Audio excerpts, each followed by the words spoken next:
Sir so ਅੱਜ ਪੂਰੇ ਸ਼ਹਿਰ ਵਿੱਚ ਜਿਹੜਾ ਹੈ ਭਗਵਾਨ ਸ਼੍ਰੀ ਜਗन्नाथ रथ यात्रा महोत्सव मनाया जा रहा है ਤੇ ਇਹਦੇ ਸੰਬੰਧ ਵਿੱਚ ਤੁਸੀਂ ਕਿਸੇ ਸੇਵਾ ਸਮਿਤੀ ਵੱਲੋਂ ਲੰਗਰ ਵੀ ਲਗਾਇਆ ਕੀ ਕਹਿਣਾ ਚਾਹੋਗੇ ਇਸ ਰਥ ਯਾਤਰਾ ਅਤੇ ਮहोत्सव ਬਾਰੇ।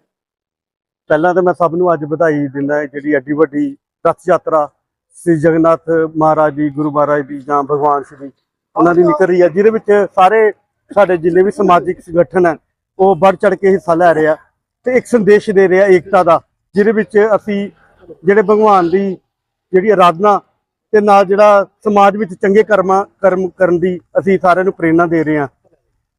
ਕਾਫੀ ਲੋਕ ਆ, ਕਾਫੀ ਇਕੱਠ ਸੀ ਅੱਜ, ਔਰ ਸਾਰੀਆਂ ਸੁਸਾਇਟੀਆਂ ਦਾ ਫਰਜ਼ ਬਣਦਾ ਇਸ ਕਰਕੇ ਸੇਵਾ ਸ਼ਿਵ ਭੂਮੀ ਸੇਵਾ ਕਮੇਟੀ ਵੱਲੋਂ ਵੀ ਸਾਡਾ ਫਰਜ਼ ਬਣਦਾ ਕਿ ਅਸੀਂ कुछ ना कुछ अपनी सेवा भी लाइए लंगर के रूप में। जय श्री कृष्णा जी। जी सर आज जो जगन्नाथ यात्रा गुरदासपुर में निकाली जा रही है उसके बारे में बताइए। तो जो जगन्नाथ बलदेव और सुभद्रा माता है, ये श्री कृष्ण जी, श्री बलराम जी और श्री सुभद्रा मैया हैं।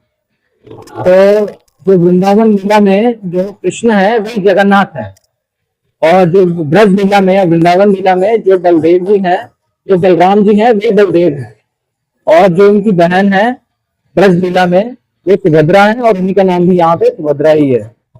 तो क्या होता है कि भगवान कृष्ण और नारायण अभिन्न है। तो जो कृष्ण है वो नारायण स्वरूप में, नारायण स्वरूप मतलब अपना ऐश्वर्य स्वरूप जिसमें दास बनकर सेवा की जाती है, इस स्वरूप में भगवान श्री जगन्नाथ मंदिर में, क्योंकि पुरी में है जगन्नाथ मंदिर के नाम से प्रसिद्ध है, वहां पे विराजमान रहते हैं। वहां पे उनकी ऐश्वर्य भाव से सेवा होती है, बड़ी जैसे राजा की ठाठ बाट से सेवा होती है, राजा को सभी बड़ा मानते हैं, अपने आप को छोटा मानते हैं, वैसे उनकी सेवा होती है। और साथ में लक्ष्मी जी उनकी सेवा करती है वहां पे, जैसे नारायण की सेवा लक्ष्मी जी करती हैं वैसे वहां पे उनकी सेवा लक्ष्मी जी द्वारा होती है।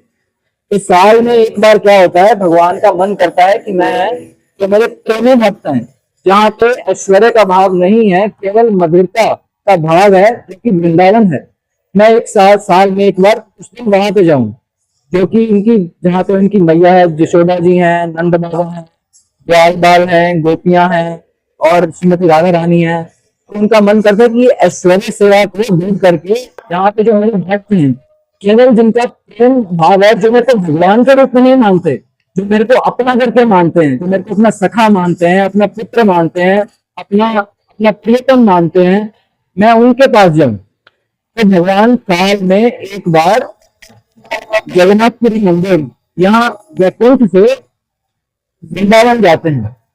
तो क्या होता है कि जब कुरुक्षेत्र में कृष्ण लीला के समय, जब कृष्ण पहले वृंदावन में रहे, पहले 15 साल, फिर उसके बाद में द्वारका में रहे, मथुरा में रहे, और फिर द्वारका गए। तो द्वारका में क्या हुआ, एक बारी जब द्वारकावासियों को पता चला कि सूर्य ग्रहण लगा हुआ है, तो वे स्नान करने कुरुक्षेत्र आए।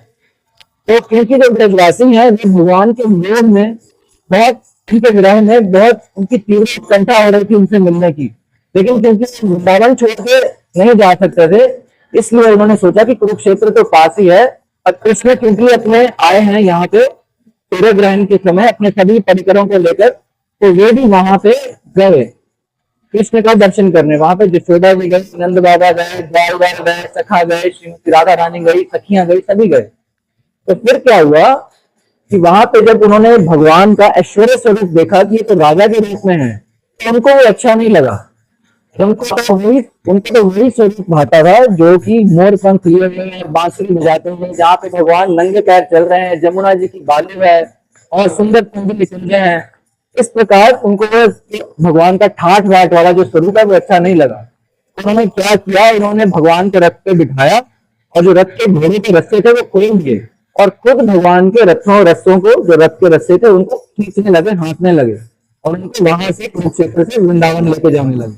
तो रथ यात्रा का ये भाव है कि भगवान को हम कुरुक्षेत्र से या ऐश्वर्य स्वरूप को दूर करके भगवान को, उनको एक प्रेमी स्वरूप और अपने हृदय में बसाकर उनको हम वृंदावन में ले जा रहे हैं।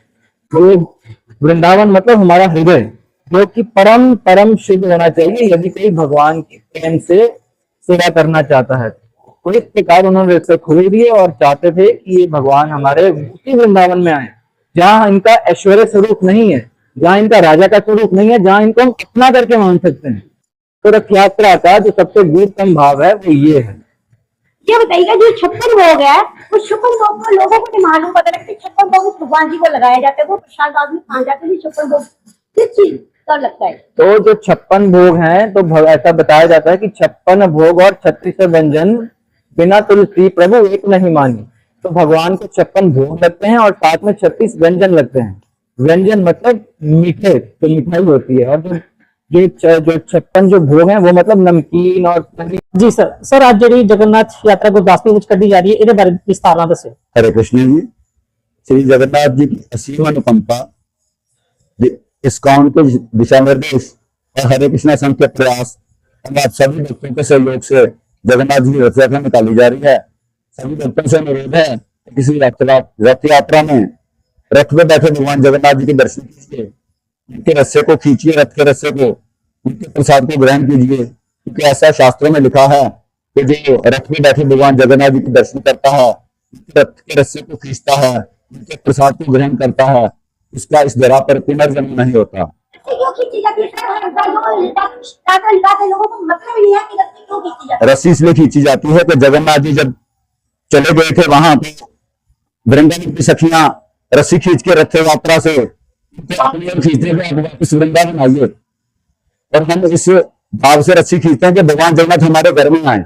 इस भाव से रस्सी को खींचने के बाद हमारे घर में आओ, क्योंकि हमारे नगर में भगवान आ रहे हैं, उनकी कृपा करने, इस नगर से कृपा करनी। इसमें एक कील भी नहीं लगती। ऐसा क्या है कि जो रथ यात्रा कील के बिना बनाई जाती है? वो जगन्नाथ जी की लीला है कि जगन्नाथपुरी में ऐसा ही है, जो रथ बनाया जाता है बिना कील के बनाया जाता है। वहां जो पकवान ही बनते हैं ऐसा है कि नीचे ऊपर हांडी लगाई जाती है, सबसे ऊपर वाली हांडी में पकवान सबसे पहले तैयार होता है। सर हम देखते हैं कि संतों में बहुत उत्साह है और बहुत दूर दूर से लोग आए हुए हैं। बिल्कुल जी, भारत के कोने से भी विदेशों से भी संत आए हुए हैं। इस बार विशेषता रथ पे सिंह बंगले का यूज किया गया है। वैसे वृंदावन में सिंह बंगला बनता है, इस बार गुरदासपुर में पहली बार सिंह बंगला बनाया जा रहा है। गुरदासपुर में जगन्नाथ जी के पार करता है, सिंह में करता है, सभी नगरों में से अनुरोध करते हैं कि कृपया जगन्नाथ के रास्ते में पंक्तियां बिछा के हाथ उठाकर उनका स्वागत कीजिए, भगवान जगन्नाथ के रस्से को खींचिए, उनका स्वागत कीजिए। कितने बजे निकाली जाएगी सर? रथ यात्रा लगभग 4:30-5 बजे शुरू हो जाएगी, तो सारे शहर की परिक्रमा करते हुए लगभग 8:30 बजे समाप्त होगी यही कृष्ण मंदिर में। सर क्या रूट रहेगा? रूट रहेगा कृष्ण मंदिर से तिबड़ी चौक में जाएगी, तिबड़ी चौक से हनुमान चौक में जाएगी, हनुमान चौक से गीता भवन होते हुए कानून चौक में जाएगी, परशुराम चौक में, परशुराम चौक से गीता भवन होते हुए सदर बाजार में आएगी, सदर बाजार से बाटा चौक, बाटा चौक से लाइब्रेरी चौक, लाइब्रेरी चौक से फिर वापस हनुमान चौक, हनुमान चौक से जहाज चौक, जहाज चौक से वापस मंदिर चौक से होते हुए कृष्ण मंदिर में विश्राम करेगी। वहां सभी भक्तों के लिए भंडारे प्रसाद का प्रबंध किया गया है। सभी से रथ यात्रा में शामिल हो तो प्रसाद ग्रहण करें।